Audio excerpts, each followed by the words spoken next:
Tintin d'Hergé, l'Argo Winch de Jean Van Hamme ou encore les Schtroumpfs de Peyo, pour ne citer que.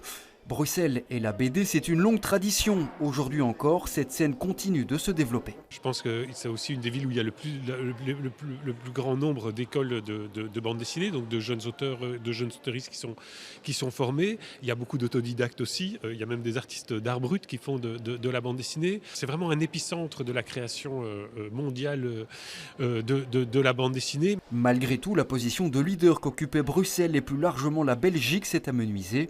La France est devenue le marché majeur pour la BD. Il y a de plus en plus d'auteurs et d'autrices français depuis 50 ans.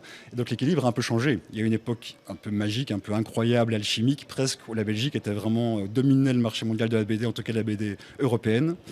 Maintenant, c'est plutôt un peu la France. Et c'est normal, c'est des questions vraiment démographiques au fond, quoi.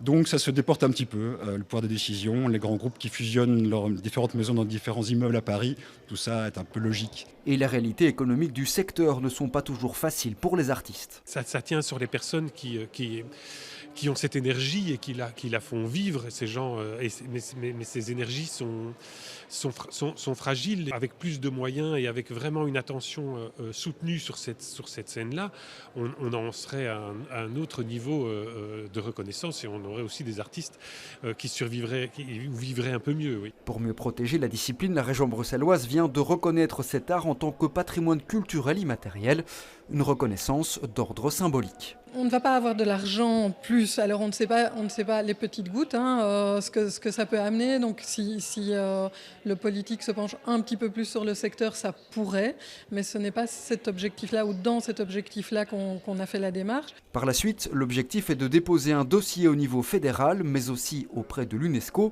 pour obtenir une reconnaissance internationale.